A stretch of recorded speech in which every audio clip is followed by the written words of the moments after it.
Hi, I'm Peter with Metamorph Fitness. We're here in Pleasant Hill, Natural Life Foods with Alexi. He's the owner here. This is where I get all of my products, protein. He's going to give you an awesome deal.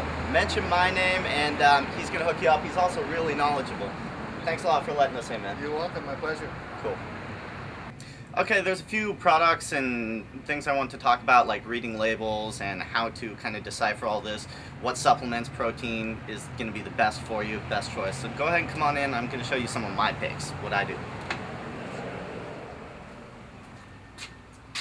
Okay, first of all, as far as nuts go, almonds, awesome product. Not as fatty as many other nuts out there, and the fats that they do have are really good for creating those fat burning hormones. Your body uses them more for energy than it does your own fat supply. So nuts are also a great snack in between meals. If you don't have much time, a handful of nuts keep you satiated.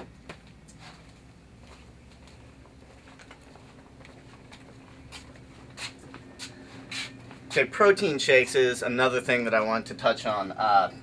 Not all protein is created equal, and you'll look at the front of the bottle, package, whatever, and it's going to give you just a count in grams. Okay, so for example, got a protein shake here, 35 grams of protein.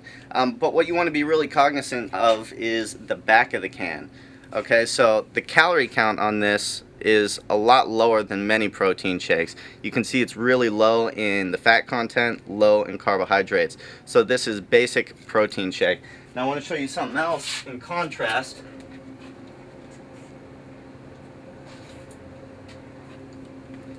Okay, there's another well-known brand. You can see again it's got about the same amount of protein, but we look on the back and you can see that the saturated fat, your daily fat, is a lot higher. Also, more sugar. Now that's not necessarily bad.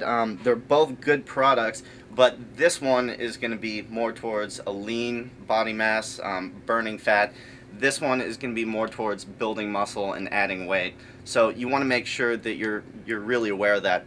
Also, you want to look at the serving size on the back of the can, because the serving size, sometimes they'll say 2.5 servings per can and then give you the fat just below it. When they do that, you basically have to use that as a multiplier of the total fat in the product. Okay, as far as carbohydrates go, you want to shoot for whole grain, less processed foods. So they've got an awesome selection here. Oats, bran, multigrain stuff is all really good. You want to try to stay away from bleached flour, processed foods, or anything with sugar in it, because that's going to contribute more to body fat. Again, ask Alexi if you have any questions about that. You're really knowledgeable in this stuff.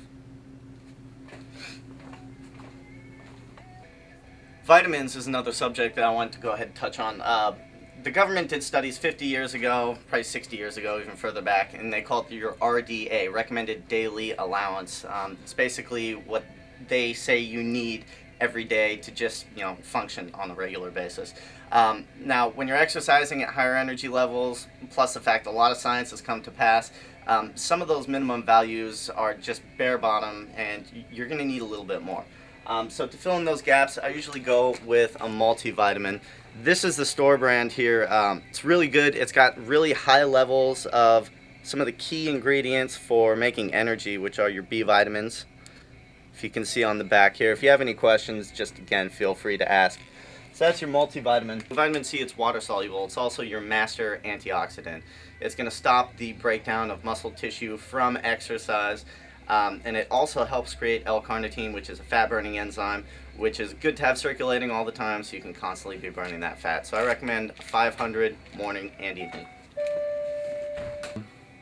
Okay, so omega-3 is the third that I'm going to recommend to kind of complete the whole circle. It's really good for the joints. It's an anti-inflammatory. A lot of people don't get this. It's an essential fatty acid, which means that if you don't get it from your diet, you can't make any. So this is going to protect you in the long term, also cardiovascular health. Any omega-3 supplement will do. Just make sure you follow the dosing instructions on the back. So protein powder is the last subject I'm going to touch on today. You've got all these choices, these beautiful containers, but you really got to read to find out what's in them. I usually go for a basic protein isolate. You can do whey or soy. I prefer whey. It's a little bit more complete, more protein per what you're actually purchasing. Now the Isolate, if you look on the back here, it's got very little fat, very little carbohydrates, but loaded with protein. And this is good because you can mix it with pretty much anything. If you're mixing this in protein shake with bananas, strawberries, anything like that, that's where you're going to get your carbohydrates. You don't need a bunch already in your protein powder. So just be aware of that. Try to stay away from any protein powder with fat or carbohydrates. The lower the better, because you're going to be feeding the muscle and not so much the fat. So that's the basics of what you need to know when you come into Vitamin Shoppe looking for nutrition for overall working out, staying healthy, building that lean body mass. If you have any questions, any other products that you want me to review, let me know. You can shoot me an email, video response, anything like that. And again, want to go ahead and thank the owner, Alexi, for letting us in here. Come on down. He's going to give you some great deals. Thanks again, boss. Take care. All right, man.